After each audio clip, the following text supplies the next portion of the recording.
Hello, I'm Doug Altabef, the chairman of Tirtzu, and I'm very pleased to have with me today someone who I think really well embodies the famous axiom of Theodore Roosevelt when he said, "Speak softly and carry a big stick."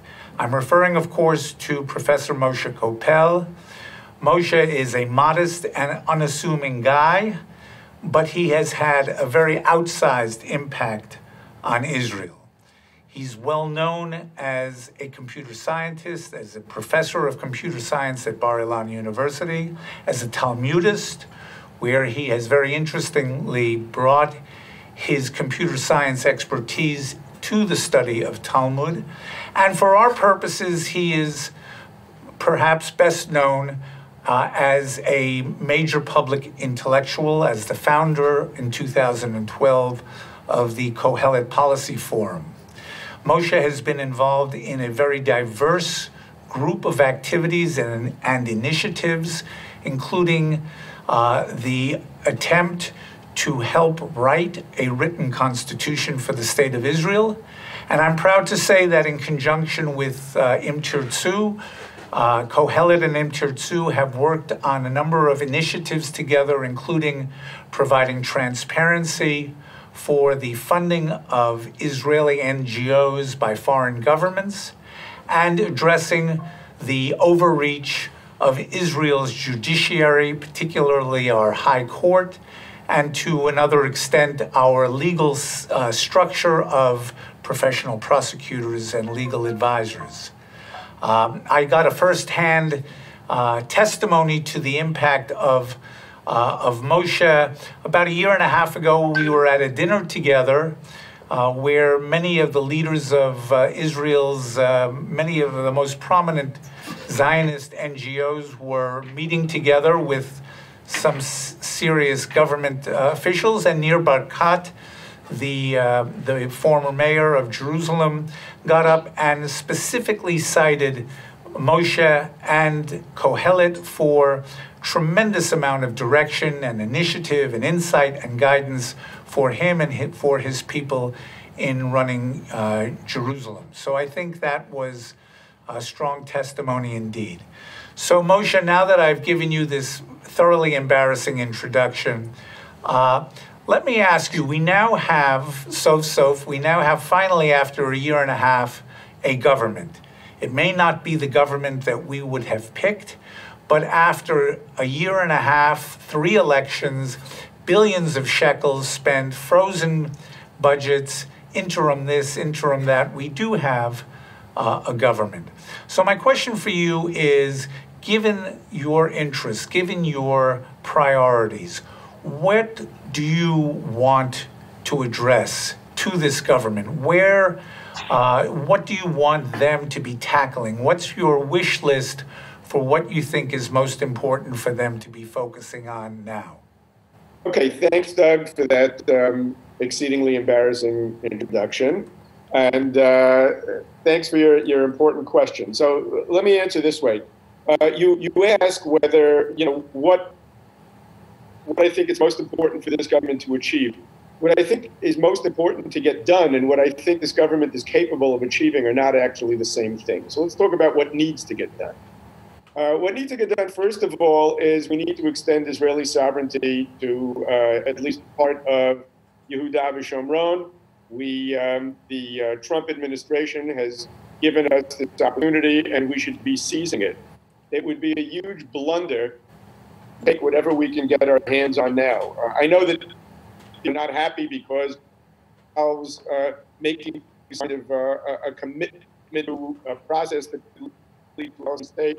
And some people don't like the way the map looks, and there are all kinds of problems. But the answer to all of them is we have an opportunity to get part of what we want, and we ought to take it. If we don't take it, and then Biden becomes president, then we're going to be in much worse shape. Okay, what we need to do first of all is establish facts on the ground, show that we're in Yehuda Shomron to stay. By extending Israeli law there and treating it just like all of the parts of Israel, we really put a stake in the ground and declared what our intentions are. So that, I think, is an important thing to do. According to the agreement between the Likud and Lavan, we can be beginning on July 1st. Right now, we should be getting all our ducks in a row in order to do that. And on July 1st, we just have to make it happen. Just extend Israeli law there by a government decision. That's all you need. It shouldn't be very difficult. The second thing we need to do is deal with the judiciary in Israel. As you know, the courts are extremely activist in Israel. They don't let the other branches of government do the kinds of things that every government in the world does. And their hyperactivism needs to be restrained. It needs to be restrained in law. And the third thing we need to do is free up the economy. As you know, Israel has lots and lots of regulations, lots and lots of duties on imports, all kinds of things that prevent competition from improving the Israeli economy. Those are the three things we need to do. Now, can we do those things with this government? The answer is, well, the first one, the extension of sovereignty, is all simply because the action between Likud and Kohelet states specifically that is going to be advanced. With regard to the judiciary, we got a guy who used to be the head of the Histadrut labor unions being the justice minister. It's very unlikely that anything good is going to come out of that. And with regard to the economy, we got another guy who used to be the head of the labor unions, Amir Peretz, who's the economics minister. So, you know what, and all of those things, I think we just have to do, a holding action, make sure that things don't get any worse. It's unlikely they'll get any better with these guys.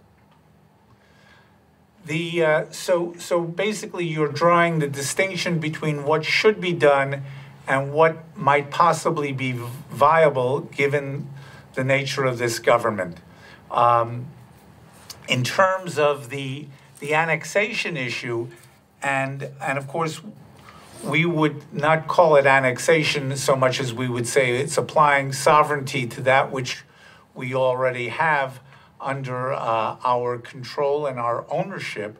But from a viability point of view, do you think that this government is prepared to move forward on that?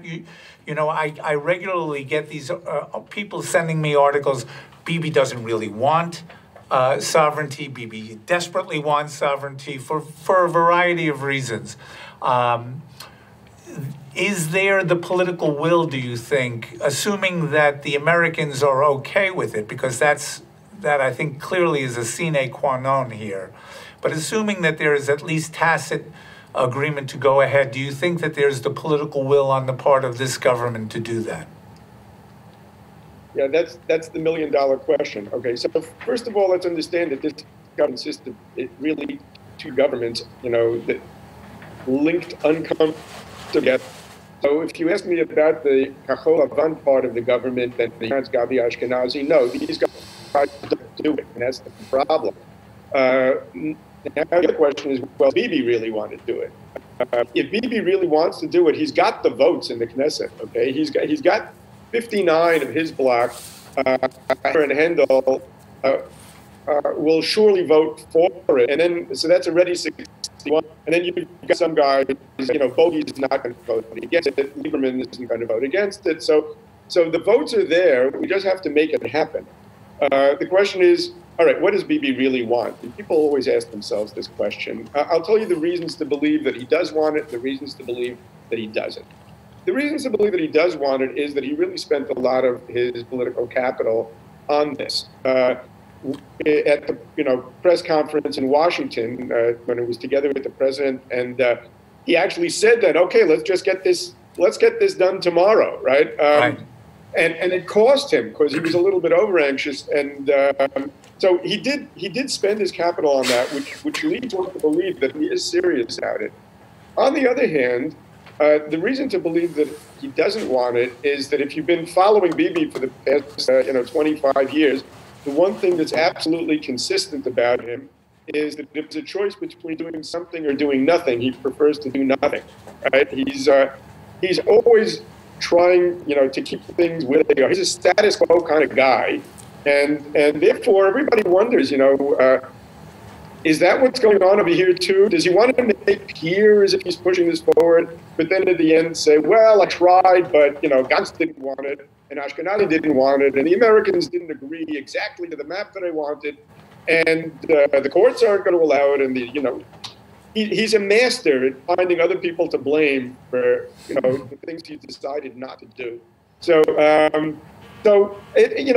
hard to say. My guess is at this point, yeah, he does want to do it, but so many things can happen between now and July 1st that I wouldn't give you 10-to-1 odds that this is going to happen. I think there is a widespread sense here that this is a now or never type of situation, that there is a window of opportunity that is open between now or July, when they said they will consider it, and say close to the American election in November. There is always the uncertainty that Trump will not be reelected, and Biden has clearly indicated that he's not crazy about this idea. So there is a time aspect to this that may push the prime minister to be, to lean towards, this is the moment and I have to follow through. It's going to be an important part of my legacy, and or not. And we can sit here for quite a while and go back and forth, just as we have seen the prime minister go back and forth on issues like this. But I want to also turn to, you mentioned the issue of the judiciary. A lot of our viewers who are looking and listening to this from outside of Israel really don't have a great context for understanding why people like yourself, like us at Tirtzu, are very concerned about what we call the overreach in the judiciary. They don't understand because, as I mentioned, we don't have a written constitution. This is something that you have seen the critical need for, but we don't have it. What we have are instead a series of basic laws that are something akin to a constitution, but unlike what you have in America, where with a document, we don't have that here. We also don't have a really heavily defined separation of powers doctrine that you have, say, in America.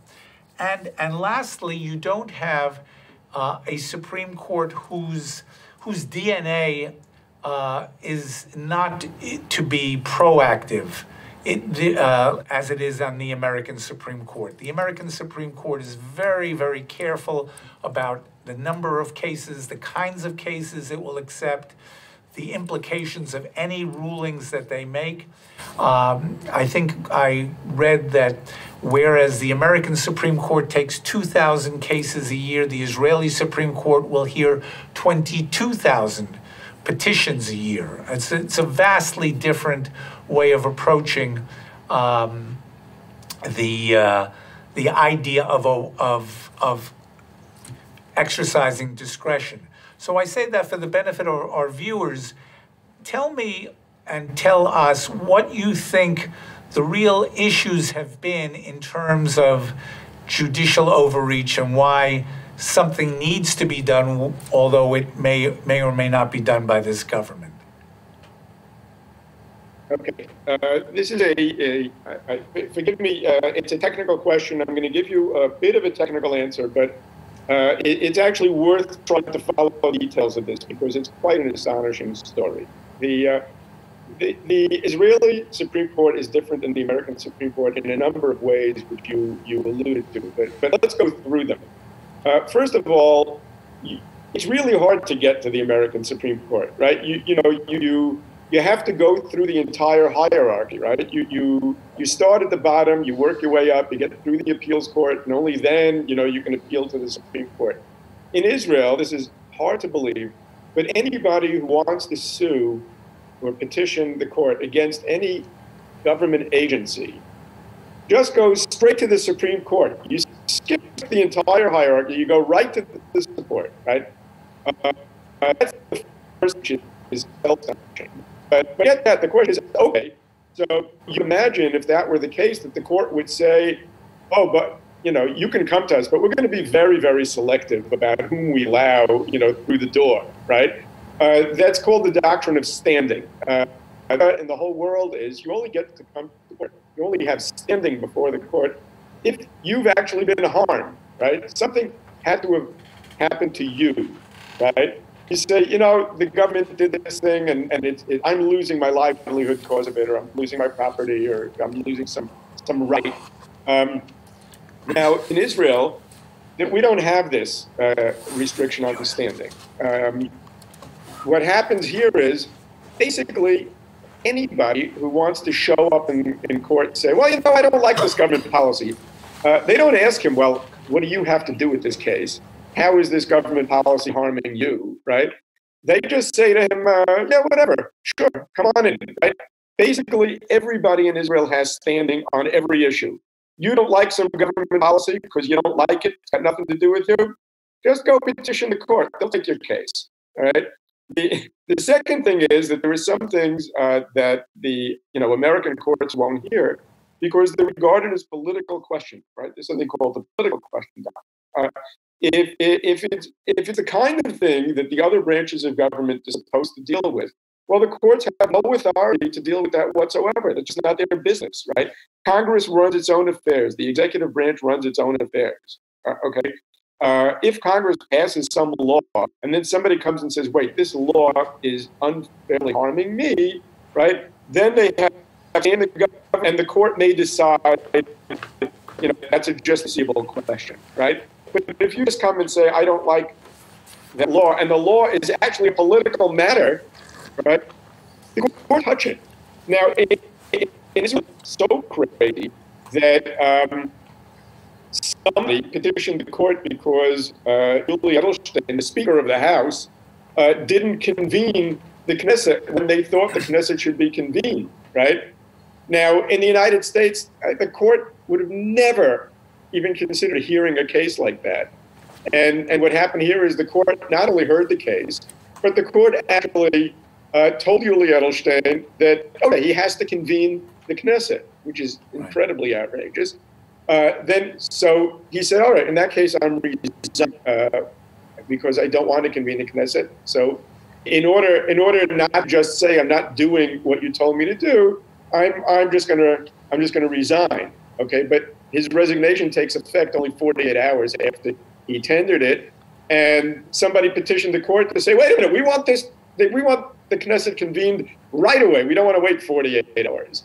So the court actually just appointed some other guy based on some random criteria, Amir Peretz, to be the temporary speaker instead of Yuli Edelstein, and he being the Knesset, which is, I mean, I can't tell you how many orders of outrageousness that is. That any American who understands how American law works would go, what are you talking about? And then on top of all that, the court now decides, that the laws or government actions just, well, not reasonable. Now, but what is not mean? Not reasonable is like a very, very watery phrase, right? I mean, now you could imagine a case where the Knesset or the government did something so outrageous, right, that the court would say, no, that's just so outrageous, there's no rationale for it, right? But that's not the case here. We're talking about, subtle disagreements in policy where the court just doesn't like what the government did. So they say, no, that's not reasonable. So these are the kinds of things that go on over here. They also have a doctrine of interpretation where they'll say, that's not what the law says, and it's not even what the legislature intended, but the law should have said the following, okay? They call this, right, the objective intention. The objective intention is as opposed to the subjective intention. The subjective intention is what the lawmakers subjectively intended. The objective intention is just a fancy way of saying, oh, this is what we think you should have intended. And they interpret the law completely opposite of what it says and what the legislature intended in order to get where they're trying to go. Isn't that a complete reversal? Isn't that a complete... the subjectivity is in their minds. The objectivity is what was stated by the legislature as the background for passing law, but they have it completely reversed. Inverted, yes. Very interesting. So yes, this is the kind of stuff that's going on now, and by some miracle, all of these doctrines are used for the advantage of the left and never for the advantage of the right. Okay, so essentially they've become completely politicized. So now, where it used to be decades ago, as is the case with most courts, when they would ask the public whom they trust, which branch of government they trust, well, what would happen is that whoever was in power trusted the Knesset, whoever was in opposition didn't trust the Knesset, right? But when it came to the courts, since the courts were above the political, the politics, 95% of people said they trust the courts. Nowadays, if you ask people, well, do you trust the court?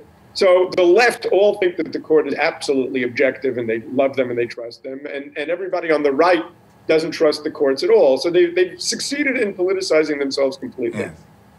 Yeah, it's a difficult situation. Let's switch gears for just a minute. We talked about this new government, and there's been a lot of discussion about the fact that there are 36 ministries in this government, that it is somewhat bloated, and what that means. I have to say, though, that we at Tirtzu are happy about at least one new ministry, which is the Ministry of Higher Education and Water. You reminded me it's higher education and water, which I reacted sounded like they were gerrymandering ministries, just like they gerrymander congressional districts in the United States. But why are we excited about this? Because we think there is a real value added to split from the domain of the Ministry of Education to have a focus on higher education itself. The new minister, Zev Elkin, is someone that we both know, we both have regard for. And from an Tirtzu point of view, the reason that we're very excited about this is because we see tremendous amounts of anti-Zionism on Israeli campuses, not so much on the student side, but on the faculty side. But much more troubling, the phenomenon of what we would call BDS from within, that there are actually Israeli academics who would like to see their own institution boycotted on the world stage. You are an academic, at least in part. You're at Bar Ilan. Is this an issue that you see as you spend time on campus? Is this a subject of concern for you and Kohelet as well? Okay, so first of all, let me say that it's actually perfectly sensible that there's a minister of universities and water, because now that classes are basically being done over Zoom, most of the students are going to be on the beach near the ocean. So universities and water are now inextricably linked. But as far as the the problem of BDS is a serious problem. It's a much more serious problem in Europe and in campuses in the United States than it is in Israel. I mean, in Israel, it's a curiosity. There's a very small number of Looney Tune radical left academics who are, effectively boycotting themselves, whatever that might mean. Does it really matter that much? It doesn't really matter that much. Is it really aggravating and, you want to throttle these people? Yeah, it's aggravating and you want to throttle these people. But I wouldn't say it's like, the number one thing that worries me. The fact that apart from BDS, in a lot of political science and sociology departments in Israel, the students are essentially being brainwashed to radical left ideology instead of actually getting an education is something that concerns me. But that's the kind of thing that punishes itself. I mean, what's happening is that students are just not signing up for these departments.